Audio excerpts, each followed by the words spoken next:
آگے چلیے، اس کی اگلی آیت آتی ہے آیت نمبر 84، یہ آیت نمبر 83 تھی۔ کیا ہوا جب آقا علیہ السلام واپس آئے غزوہ تبوک سے، کبھی اس راستے کے لیے ورود ہے کبھی اس موقع پر، اس وقت تک جو منافقین تھے، عبداللہ بن ابی بن کعب جو منافق تھا، سردار تھا منافقوں کا، تو وہ اس کی ڈیتھ ہو گئی، مر گیا۔ تو آقا علیہ السلام نے تالیف قلوب کے لیے، کہ اس کا بیٹا مسلمان تھا، صحابی تھا، تو تالیف قلب کے لیے، اور اس خیال سے کہ 1100-1200 منافق اس دن اس کے جنازے کے لیے جمع تھے، 1100-1200 منافق۔ تو آقا علیہ السلام اس کا نماز جنازہ پڑھانے لگے۔ اب یہاں دودھ کا دودھ اور پانی کا پانی ہو رہا ہے کہ کون منافق ہیں، کون سچے کھرے مومن صحابہ جانثاران مصطفیٰ ہیں۔ آقا علیہ السلام نے ارادہ کیا جنازہ پڑھانے کا۔ اب اس مقام پر جمی کتب میں آتا ہے، تفاسیر میں، سیدنا فاروق اعظم رضی اللہ تعالیٰ عنہ کھڑے ہو گئے، عرض کیا یا رسول اللہ، یہ منافق ہیں، آپ کے دشمن ہیں، ان کی نماز جنازہ نہ پڑھائیے۔ جو صحابی منافقوں کی نماز جنازہ پڑھانے سے آقا علیہ السلام کی بارگاہ میں ہاتھ جوڑ کے کھڑا ہو گیا، آقا خدا کے لیے نہ پڑھائیے، یہ منافق ہیں۔ حد ہے نا انصافی کی کہ ایسی ہستیوں کو معاذ اللہ منافقین میں تصور کیا جائے۔ اور انہی کے آقا علیہ السلام نے پھر پڑھائی نماز جنازہ۔ جب نماز جنازہ پڑھا لی تو سیدنا فاروق اعظم روکنے والے تھے، درخواست کرنے والے تھے۔ اللہ پاک کو فاروق اعظم کی درخواست پسند آ گئی، اور ان کی بات کی تائید میں یہ آیت کریمہ نازل فرمائی۔ حکم آیا وَلَا تُصَلِّ عَلَىٰ أَحَدٍ مِّنْهُمْ مَاتَ أَبَدًا وَلَا تَقُمْ عَلَىٰ قَبْرِهِ إِنَّهُمْ كَفَرُوا بِاللَّهِ وَرَسُولِهِ وَمَاتُوا وَهُمْ فَاسِقُونَ۔ ان پر کبھی نہ نماز پڑھائیے، نہ ان کی قبروں پر کھڑے ہوئیے، یہ اللہ اور اللہ کے رسول سے کفر کرنے والے اور فسق کی حالت میں مر گئے۔ تو یہ آیت سیدنا فاروق اعظم کی نماز جنازہ پڑھانے کے معاملے میں منع کرنے کی درخواست کی تائید میں نازل ہوئی، تو قرآن میں دودھ کا دودھ اور پانی کا پانی کر دیا۔ منافق اس طرف تھے اور ان کی نماز سے منع کرنے والے فاروق اعظم جمی صحابہ اس طرف تھے، ان کی تائید میں آیت اتری۔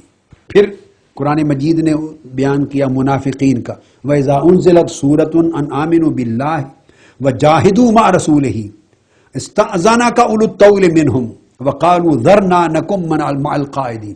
پھر قاعدہ بیان کیا، جب آیت اترتی ہے ایمان لائیں اور جہاد کریں، کوئی آیت جہاد اترتی ہے، جب کوئی حکم جہاد آتا ہے تو یا رسول اللہ اچھے بھلے تناور اور مالدار ہو کر آپ سے جہاد سے جان چھڑانے کے لیے اجازت مانگتے ہیں، یہ منافق ہیں۔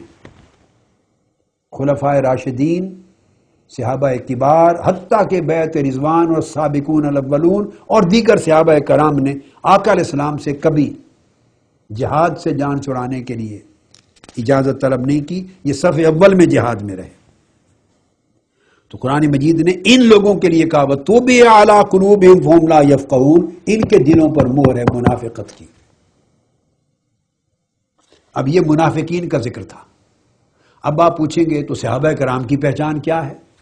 اب اس کے بعد صحابہ کرام کا تذکرہ آ رہا ہے۔ جب حضور علیہ السلام کے عہد مبارک میں جن کو مومنین کہا جائے گا وہ صحابہ کرام ہی تو تھے، ہم اور آپ تو نہیں تھے نا۔ جو حضور کے زمانے میں جنہیں براہ راست خطاب کر کے مومنین کہا جا رہا ہے اور منافقین کہا جا رہا ہے، وہ اس وقت کے منافقین تھے۔ اب آیت پڑھی آگے جہاں فرق ہو رہا ہے منافقوں میں اور سچے مومنوں صحابہ کرام میں۔ لیکن الرسول والذین آمنوا معہ جاہدوا باموالہم وانفسہم واولئک لہم الخیرات واولئک هم المفلحون اعد اللہ لہم جنات تجری من تحتها الانہار خالدین فیہا ذالک الفوز العظیم۔ ان منافقوں کے برعکس سچے سچے صحابہ اور حضور علیہ السلام کے جانثار و وفادار وہ ہیں، وہ لوگ جو رسول کے ساتھ رہتے، حضور کی معیت میں جہاد کرتے، رسول اور رسول کے ساتھ رہنے والے ان کے صحابہ، وہ صحابہ جنہوں نے اپنی جانیں بھی قربان کی، اپنے مال بھی قربان کی۔ جانیں بھی دی، اور جہاد کے لیے جب مال مانگا تو ابو بکر صدیق رضی اللہ تعالیٰ عنہ گھر کی سوئی تک اٹھا کر باقی آقا کی بارگاہ میں آ کے نچھاور کر دی، اور ٹانکے لگا کے کانٹوں کے ایک لباس پہن کے آ گئے۔ غزوہ تبوک کے پورے لشکر کو سیدنا عثمان غنی نے مال سے نواز دیا، آدھا گھر کا مال سیدنا فاروق اعظم نے حضور کے قدموں میں نچھاور کر دیا۔ قرآن نے کہا سچے مومن وہ ہیں جو ایک تو حضور کی صحابیت اور معیت میں رہتے ہیں، سنگت میں، اور پہچان یہ ہے کہ مال بھی قربان کرتے ہیں، جان بھی قربان کرتے ہیں۔ یہ وہ لوگ ہیں جن کو ساری خیریں مل گئی، خیر مل گئی، یہ فلاح پانے والے ہیں۔ ان کے لیے اللہ نے جنتیں تیار کی ہیں جن کے نیچے نہریں ہوں گی، اور یہ بہت بڑی کامیابی۔ یہ صحابہ کرام کی شان منافقین کے مقابلے میں قرآن لے آیا۔ پھر یہ آیت نمبر 89 تھی، پھر موازنے میں منافقین کا ذکر آیا۔ آپ دیکھتے آئیے قرآن کے اسلوب کو جا بجا کمپیریزن کر کے دکھا رہا ہے، اور پھر بھی ہمیں اگر سمجھنا آئے تو اس کا کوئی علاج نہیں۔ پھر کہا وَجَاءَ الْمُعَذِّرُونَ مِنَ الْأَعْرَابِ لِيُؤْذَنَ لَهُمْ وَقَعَدَ الَّذِينَ كَذَبُوا اللَّهَ وَرَسُولَهُ۔ اور پھر ارد گرد کے رہنے والے جو منافق ہیں، دیہاتی، آ جاتے ہیں اور آپ سے معذرت کرتے ہیں پیچھے رہ جانے پر۔ تو قرآن نے آقا علیہ السلام کے دور اقدس میں جو منافقین تھے ان کو کیٹیگوریکلی آئیڈینٹیفائی کر دیا کہ جو جہاد پر نہیں جاتے تھے، پیچھے رہ جاتے تھے، عذر بناتے تھے، یا جا کر وسوسہ اندازی کرتے تھے، جی کے ساتھ لڑتے نہ تھے، لوگوں کو ورغلاتے تھے، یہ منافق تھے۔ یہ قرآن کا پیمانہ ہے۔ اور صحابہ کرام سارے کے سارے جان و مال لٹا کر صف اول میں جہاد کرنے والے تھے۔ یہ قرآن مجید نے ایک پیمانہ دے دیا۔ اب پھر آگے دوسرے مقام پر یہی حوالہ دیتے ہیں شیخ آیت اللہ طباطبائی۔ وہ کہتے ہیں کہ جن لوگوں نے آقا علیہ السلام کو پایا، وہ کہتے ہیں کہ یہ اللہ پاک نے فرق کیا ہے۔ اب یہ آیت اللہ طباطبائی لکھتے ہیں صفحہ 360 پر، لیکن الرسول والذین آمنوا معه جاہدوا باموالہم وانفسہم، وہ کہتے ہیں اللہ پاک نے ان دو اوپر کی آیتوں میں منافقین کی مذمت کی ہے، منافقین الگ کر دیے ہیں، اور شرط کر دی ہے بالقعود مع الخوالف، مخالفوں کے ساتھ مل کر جہاد پر نہ جانا، پیچھے رہنے کی کوشش کرنا۔ اس کے ساتھ اللہ نے منافقوں کو تعبیر کر دیا، ان کی علامت بیان کر دی اور ان کے دلوں پر مہر لگا دی۔ اور آیت اللہ طباطبائی لکھتے ہیں کہ اس کے برعکس آقا علیہ السلام کی ذات کا اللہ نے ذکر کیا، والذین آمنوا معہ، جو حضور کے ساتھ، والمراد بہم المؤمنون حقا الذین خلصت قلوبہم من رین النفاق بدلیل المقابلۃ مع المنافقین وماداہم بالجہاد باموالہم وانفسہم، اے انہم لم یردوا بالقعود ولم یطبع علی قلوبہم بل نالوا سعادت الحیات والنور الالہی۔ اب آیت اللہ طباطبائی لکھتے ہیں کہ منافقوں کو اللہ نے پہچان کرا دی قعود کے ساتھ، جہاد پر گریز کرنے سے، جانے سے گریز کرنے سے، اور اس کے برعکس رسول کے ارد گرد جو جانثار رہتے ہیں ان کی پہچان کرا دی کہ المؤمنون حقا، وہ سچے مومن ہیں، ان کے دل ایمان کے لیے خالص ہو گئے، اور نفاق کی کوئی گرد ان کے دلوں میں نہ رہی، چونکہ اللہ نے جہاد پر جانے والوں کو جہاد سے معذرت کرنے والوں کے مقابلے میں لا کھڑا کیا۔ معذرت کرنے والے منافقین تھے، اور ہمیشہ جہاد پر شوق سے جانے والے اور قربانیاں دینے والے، اور جانے میں چونکہ منافق بھی ورغلانے کے لیے شریک ہوتے تھے۔ پھر اگلا جملہ کہا کہ اللہ نے ان کی مدح کر دی بالجہاد باموالہم وانفسہم، کہ مال بھی خرچ کرتے ہیں، جان بھی خرچ کرتے ہیں۔ پھر ان کی مدح کر دی تاکہ وہاں بھی تفریق ہو جائے کہ منافق ورغلانے کے لیے جاتے تھے، نہ مال دیتے تھے جہاد کے لیے، نہ جان قربان کرتے تھے۔ یہ چاروں خلفاء، یہ سارے صحابہ کرام مال بھی عمر بھر لٹاتے رہے، جانیں بھی عمر بھر لٹاتے رہے۔ اس کو آیت اللہ طباطبائی کہتے ہیں۔ اس لیے اللہ پاک نے ان صحابہ کا ذکر کر کے پھر اس کے بعد اللہ نے کلام کر کے فرمایا وَأُولَٰئِكَ لَهُمُ الْخَيْرَاتُ وَأُولَٰئِكَ هُمُ الْمُفْلِحُونَ، یہ فلاح پانے والے اور اہل خیرات ہیں یہ صحابہ۔ اور پھر آیت اللہ تبائی آگے بیان کرتے ہیں، ان کے لیے اللہ نے وعدہ کیا وعد اللہ المؤمنین والمؤمنات جنات، اللہ نے ان کے لیے جنتوں کا وعدہ کر دیا۔ پھر آگے آیت اللہ تبائی اگلی آیت کا حوالہ دے کر لکھتے ہیں وقال تعالی محمد رسول اللہ والذین معہ اشداء علی الکفار رحماء بینہم، ان صحابہ کی شان میں منافقوں کے مقابلے میں کہا یہ حضور کے ارد گرد رہنے والے کافروں پر سخت، مومنوں کے لیے رحماء ہیں۔